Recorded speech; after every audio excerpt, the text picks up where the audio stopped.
देशभक्ति का द्वारा है, रणभेरी की गूंज इसमें दुश्मन को ललकारा है। वंदे मातरम शब्द यारो माँ का महिमा गाना है, सारे मिलकर बोलो यारो भारत देश महान। जो मरने के बाद दिखाई दे वो मोहब्बत है क्या, जो मरने के बाद दिखाई दे। इतनी देर से मैं भी आपसे यही समझा रहा हूँ कि आखिरी जवाब दे दो, क्योंकि मैं तुझे जान लूँ, तुम मुझे हम ही न देखे तो तुम्हारी सूरत क्या है। और नैना तुम कितना भी छुपाओ, ये स्वराज इनक्लेव वाले सब जानते हैं, अकेले में ही सही हमारी याद आती तो है। मैं सिर्फ 4 पंक्तियां कहना चाहता हूँ, इसे तो बहुत कुछ हो गया, लेकिन नरेंद्र जी की सम्मान में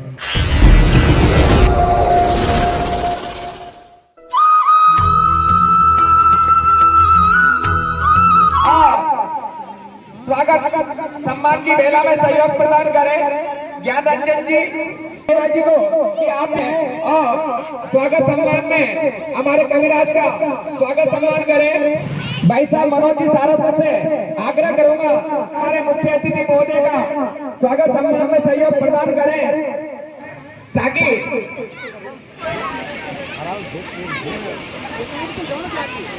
सहयोग प्रदान करें। घनश्याम जी का स्वामी जी बहुत ही अच्छे वक्त आज के कार्यक्रम के और वक्ता अर्जुन लाल जी और हामिद भाई गौड़ जो आज हमारे कार्यक्रम की शोभा बढ़ाएंगे, यदि वो यहाँ मौजूद हो तो मंच पर पधारे तुलसी राम जी, क्योंकि ये काफी समय इनके साथ में बिताया है। साथ ही में धीरज जी को तुलसी राम जी का माल्यार्पण कर स्वागत सम्मान कर स्वागत सम्मान करें। बहुजन समाज में जन्मे महापुरुषों को और बाबा साहब को नमन करते हुए, ये कोई छोटा मोटा कार्यक्रम नहीं है। शिक्षा से लेकर के और भी कई तरह के अधिकार, जिनमें कई बड़े बड़े जो अधिकार और भी थे, और बाबा साहब के समानताओं के साथ चल रहे हैं। जैसे जैसे बाबा साहब के वहाँ सभी लोग शामिल नहीं होते, पर ये स्वराज इनक्लेव एक ऐसा इनक्लेव है जहाँ वसुदेव कुटुंबकम नहीं। एक तरफ महिलाएं बैठती है, लेकिन स्वराज इनक्लेव में साफ मानना पड़ेगा संविधान का फायदा सबसे ज्यादा महिलाएं उठा रही है। आगे की पूरी सीटें बुक कर ली। वो तो मैं बधाई देता हूँ इन भाई साहब को जो एक फंसे हुए हैं। इनमें फंसे क्या हुए हैं, ये मानो कि रेगिस्तान में गुलाब इन्हीं ने खिला रखा है। इनको कैसे जगह मिल गई। मैं तो मतलब बहुत आप जितने भी पुरुष हैं, मैं तो चाहता हूँ कभी भी एक बार उन भाई साहब के लिए तालियां बजाएं जिन्होंने जगह कबाड़ ली। और बच्चे तो साहब संविधान का प्रयोग उठा ही रहे हैं। मैं निवेदन करूंगा ये जिन जिन के भी प्रमाण पत्र हैं अपनी अपनी फाइल में जमा करें, वरना ये हमारे केस बिगाड़ सकते हैं। मैं कवियों का एक छोटा सा परिचय आपको करवा दूं। ठीक मेरे इधर कुर्सी पे जो बैठे हुए हैं, कुर्सी पे बैठने की एक वजह साहब ये राजनीति से भी है। और 2023 का चुनाव ऐसा चुनाव है कि पार्टी टिकट दे या नहीं दे, पर इन्होंने तो कुर्सी अभी से ही पकड़ ली। ये जब आएंगे तो आपको खूब हंसाएंगे, गुदगुदाएंगे। इनका नाम होता है आदरणीय गिरिराज जी आमेटा, जो मोड़क की धरती से हमारे बीच आए हैं। आप एक बार इनके लिए जोरदार तालियां बजाएं। इसके बाद साहब एक और कवि जो रंगार के कवि हैं, जो हमारे बीच उस राज्य से आते हैं जो राज्य महिलाओं के सशक्तिकरण में देश में प्रथम स्थान रखता है। उत्तर प्रदेश की धरती लखनऊ से हमारे बीच आदरणीय संजय शुक्ला जी, नैना नसीब जो कोटा राजस्थान की धरती से हमारे बीच आई है। पास एक ऐसे व्यक्ति बैठे हुए हैं जिनको देखकर आपको लग गया होगा इस देश में पुरुषों के सर पे 2 ही तरह की महिलाएं हाथ फेरती हैं, एक तो माँ और एक पत्नी। जब माँ हाथ फेरती है तो बाल बढ़ते हैं, और जब पत्नी हाथ फेरती है तो बाल झड़ते हैं। और इनको देख के तो ऐसा लग रहा है जैसे पूरे मोहल्ले वालों ने ही हाथ फेर रखा है। आदरणीय गोविंद जी हाकला जो आपको हंसाएंगे, गुदगुदाएंगे, हास्य रस का एक वो बेजोड़ कवि जिसे राजस्थान से गोविंद जी हाकला के लिए हरिओम राठौर, एक बार आप उसके लिए भी जोरदार तालियां। 33 जिलों में बोली जाने वाली वो भाषा जिसे हम मेवाड़ी, ढूंढाड़ी, हाड़ौती राजस्थानी कहते हैं, उसमें खेत खलियानों के गीत, माताओं बहनों के गीतों को किस तरह गाया जा सकता है। अगर कहीं संतोष आनंद ये कहते हैं कि भंवरे ने खिलाया फूल, फूल को ले गया राजकुंवर, तो उसी बात को जब राजस्थानी का गीतकार कैसे कहता है, ये जब आदरणीय अखिलेश बंटी मंच पर आएंगे तो आपको लगेगा कि माँ शारदे को प्रणाम करती हूँ, सलाम करती हूँ। माँ शारदे के आशीर्वाद से भरे पूरे मंच को प्रणाम करती हूँ। वंदना शारदे माँ। मैं एक बात बता रहा था साहब कि आजकल बच्चे नहीं सीधे बाप पैदा हो रहे हैं। वो यार मुझे एक घटना याद आती है, मैं एक स्कूल में पढ़ाता हूँ। अभी मेरी बड़ी बहन भी यहाँ पर आई थी, प्रधानाचार्य है और आज स्कूल काफी तरक्की भी कर रहे हैं। मैंने कहा बेटा क्यों रो रही है? कहा सर हमारी क्लास के सारे बच्चे मेरे से बुआ जी कहते हैं। मैंने कहा यार ये तो गलत बात है। मैंने कहा जो भी इस लड़की का नाम हो ना, फिर वो लड़की रोती रोती आई कि सर पहले तो हमारी क्लास के ही कहते थे, अब तो स्कूल के बच्चे भी बुआ जी कहने लगे। मैं गया, सभी बच्चों को खड़ा किया, सभी को 5-5 डंडे मारे, सभी ने मना कर दी, सर मैं भी नहीं कहता, मैं भी नहीं कहता, मैं भी नहीं कहता। मैंने एक बच्चे को खड़ा किया, बहुत मस्ती करता था। मैंने कहा खड़ा हो। मैंने कहा तू इस लड़की से बुआ जी क्यों कहता है? कि सर ये बाकी के बच्चे कहते होंगे पर मैं तो कभी नहीं कहता। अरे मैंने कहा ये तो हो ही नहीं सकता यार, तू जब टीचर्स की मस्ती करता है तू जरूर कहता होगा। कि सर आपको जिसकी कसम खा जाऊं, मैं इस लड़की से बुआ जी कहता ही नहीं, ये बाकी के बच्चे कहते होंगे। मैंने कहा बेटा तू ये बता कि तू इस लड़की से बुआ जी क्यों नहीं कहता? कि सर मैं इस लड़की से बुआ जी इसलिए नहीं कहता, हमारे स्कूल के सारे ही लड़के मेरे से फूफा जी कहते हैं। ये व्यवस्था है साहब स्कूल की। वो एक लड़के से मैंने पूछ लिया, मैंने कहा MC की मात्रा लगेगी? कि सर पहले लड़की बताओ। अरे मैंने कि सीधा सा सवाल है यार, लड़की में कौन सी की मात्रा लगेगी? कि नहीं सर पहले लड़की बताओ। अगर लड़की छोटी हुई तो छोटी ही की, और लड़की बड़ी हुई तो बड़ी ही की, और मैंने कि तेरे बराबर की हुई तो उससे मेरे पापा मेरी शादी करा देंगे। ये देश की स्थितियां हुई समय होते हैं। मुझे घटना याद आती है, एक बार एक हवाई जहाज के अंदर 4 आदमी बैठ के जा रहे, एक नेताजी, एक पायलट, एक सैनिक, एक बच्चा। हवाई जहाज थोड़ी दूर चला और पायलट ने घोषणा कर दी कि क्रैश होने वाला है, जिसको भी कूदना हो कूद जाओ। साहब सबसे पहले नेताजी कूद गए। अब आदमी बचे 3, पैराशूट बचे 2, किसको कुदाया जाए? तो साहब सैनिक को कुदा दिया गया। अब पैराशूट बचा 1 और आदमी बचे 2, एक बच्चा और एक पायलट। बच्चे ने कहा कि अंकल आप कूद जाओ, पायलट ने कहा कि नहीं बेटा तू कूद जा। बच्चे ने कहा कि आप कूद जाओगे तो एक पायलट बचेगा, पायलट ने कहा कि नहीं तू कूद जा, तू कूद जाएगा तो देश का एक भविष्य बचेगा। बच्चे के जोर से हंसी चली। पायलट ने कहा कि यार छोरा डर गया, वो भी कोटा का था। उसने कहा कि पायलट साहब मुझे हंसी इस बात पर नहीं चली कि मेरी मौत नजदीक है, हंसी तो मुझे इस बात पे चल रही है कि आप भी बचोगे और मैं भी बचूंगा। पायलट ने कहा कि बेटा ऐसे हो नहीं सकता, पैराशूट 1 आदमी 2, या तो तू बचेगा या मैं बचूंगा। बच्चे ने कहा कि आप भी बचोगे और मैं भी बचूंगा। उन नेताजी जल्दी जल्दी में मेरा बस्ता लेके कूद गए।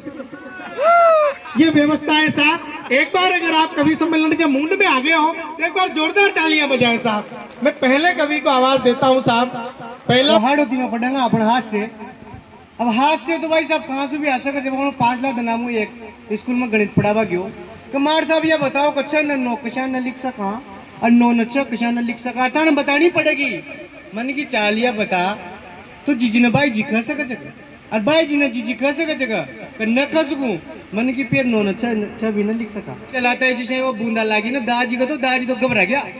कहियो कायो यो या तो पानी ब्रश वाला या तो चोरी जी यार का चोनरी बाबा साहब यो काई जी ऐसी चाल रहे थे। जो ही ट्रेन दिल्ली के प्लेटफार्म पे रुकी, मैंने सोचा रे चलो दिल्ली तो नहीं देखी, दिल्ली का प्लेटफार्म हम ही देख ले। मैंने साहब उतरा, दिल्ली का प्लेटफार्म देखने लगा, अचानक पीछे से आवाज आई कि तेरे इश्क की दीवानगी सर पे चढ़ के बोले। मैंने पीछे मुड़ के देखा,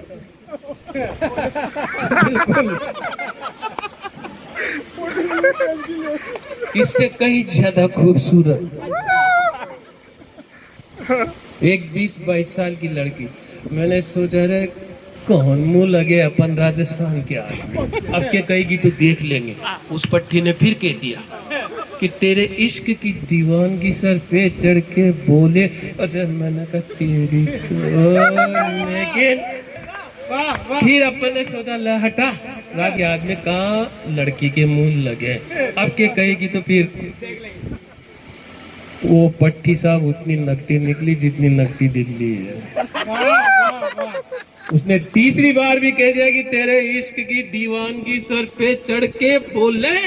मैं पलटा बोला रे, मैंने कहा तेरी ऐसी की तैसी बोले, तेरे इश्क की दीवानगी को मेरे सिर पे चढ़ा के देख, 2 कदम नहीं चढ़ पाएगी और ज्यादा कोशिश करेगी तो फिसल के कदमों में आएगी तेरे इश्क की दीवानगी।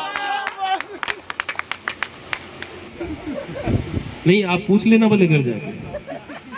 आगे की महिलाएं ये सोच रही है कहीं ये स्मार्ट है तो फिर हमारा वाला तो बढ़िया है। अब जिसको जैसा मिल जाए वैसा ही ठीक है। मैं तो उसी का हूँ जिसका है होना है। यही अगर इन तीनों ने कवित्री को बड़े गौर से देख लिया होकर तो यह बैठ सकते हैं। दिया, बड़ी मुश्किल से मौका मिला है, जीने दे, जीने दे बुआ, इसी को जिंदगी कहते हैं मेरे भाई। और साहब आप देख रहे हैं कई सारी बातें होती है। मैं सीधा सीधा क्योंकि समय और आपकी भूख के साथ कवियों की मानसिकता तीनों को देख रहा हूँ भाई मैं सीधा मैं आपको एक और जानकारी बता दूं कि जो लोग भोजन कर रहे हैं ये भोजन करके वापस यहीं बैठेंगे। कोई गारंटी नहीं अगर भोजन ज्यादा वो नहीं है। जब रोटी के लिए कवि सम्मेलन ही छोड़ दिया तो नींद के लिए क्या क्या छोड़ देता है आदमी यार। वो बैठ के एक बार जोरदार तालियां भाई साहब गोविंद जी अगला के लिए। आप साहब देखिए कई सारी बातें हो जाती है। मैं मेरे मतलब जिसके सिर पे क्या माँ हाथ फेरती है तो बाल बढ़ते हैं, और जिसके ऊपर पत्नी हाथ फेरती है सिर के ऊपर तो बाल झड़ते हैं। आप एक बार टोपी हटवा के देखो टोपियां तो हमने तब भी देख भाई उपेंद्र, अपन ने तो तेरे को आशीर्वाद दिया है और हाड़ोती में एक आशीर्वाद दिए। एक कहावत है कि रांड भर का पगा लाग जो मार जैसी हो जो, तो तना जल जी आदमी के ताई छेड़ दियो, शा के ताई तो जातू भी ऐसे हो जो ना। तो टोपी हटा, टोपियां भी हटा दी, पर हमने टोपियां तब भी नहीं उतारी जब औरंगजेब का शासन था। अब तो मोदी जी का शासन है साहब। शासन किसी का भी हो, टोपी किसी की नहीं उतरनी चाहिए सर। भाई ऐसी नजर से मत देखो, मुझे कुछ कुछ होता है। घूर के देख रहे हैं, मतलब प्यार से देखो, प्रेम नगर के वासी हो यार। तो साहब सबसे बढ़िया हाथ से होता है, यहाँ महिला शक्ति आगे बैठती है। मैं आप सबको प्रणाम करता हूँ साहब, क्योंकि यत्र नारेषु पूज्यन्ते, कहा गया है यत्र नारेषु पूज्यते रमन्ते तत्र देवता। तो अब आप लोगों की पूजा होती है, हम सब देवता हो गए। पुरुष कितना स्वार्थी होता है साहब, एक तरफ नारी की पूजा करके और कहता है यत्र नारीषु पूज्यन्ते रमन्ते तत्र देवता। तो घर में तो वही तो रहता है, तो खुद को देवता बना लिया। इतना चालू आदमी, हम सब बहुत समझदार लोग हैं। लेकिन साहब मैं उस मूड पे आ रहा हूँ। अब आप मुझे देख रहे हैं, मैं जब भी मेरे मोहल्ले से निकलता एक छोटा सा बच्चा मुझे देखता और मुस्कुराता, मेरे समझ में नहीं आया। मैं जब भी निकलता एक गाने की आवाज़ आती, मैंने सोचा रे ये गाने की आवाज़ आती है, ये बच्चा मुस्कुराता है। उस बच्चे से को मैंने एक दिन पूछा, बेटा चक्कर क्या है? कि अंकल थोड़ा इधर आओ और गाना सुनो। मैंने गाना सुना तो एक पतली सी आवाज़ आई, तुम आए तो आया मुझे याद, गले में आज चांद। मैंने कहा ये कौन की मम्मी है रोज आपको देख के गाती है? मैंने कहा तेरी मम्मी को चांद से क्या लेना देना कि मेरे पापा की इतनी नहीं है ना अंकल, एक बार टच कर लो। मैंने कहा मत कर, वरना आज तू कर रहा है कल किसी और को लाएगा, परसों मम्मी भी आ सकती है। ऐसी कई सारी प्रॉब्लम हो जाती है। लेकिन मैं एक कविता से जोड़ना चाहता हूँ, स्वागत आपसे पे आता हूँ। देखिए साहब, हिंदी की कविता से मैं आपका शुभारंभ कर रहा हूँ। महिलाएं एक बार में कई सारे काम कर लेती है। आरती भी करेगी, घरों के अंदर आरती की जाती है, पूजा की जाती है। ये बढ़िया है, ये बढ़िया विषय भाई साहब। तो महिलाएं वो देखिए साहब, उनका मैंने स्टाइल देखा है क्योंकि मेरे घर में भी महिलाएं हैं। लेकिन उनका एक बार में 3-3 चैनल चलाती है वो। ओम जय जगदीश हरे, स्वामी जय जगदीश। अरे बहु देख तो ये छोरा क्यों रो रहा है? स्वामी जय, अरे देख तो दूध वाला आगे बढ़ गयो का। ओम जय जगदीश, स्वामी पाप, अरे बढ़ रहा छोटी लाडी। अरे देख रही छोरी न काहे काहे तो न कर दी। ये एक बार में सारी वो 5 मिनट की आरती 30 मिनट में पूरी ऐसे हो जाता है। अब मेरे साथ एक घटना घटी महिलाओं की, मैंने ये बात इसलिए बताई।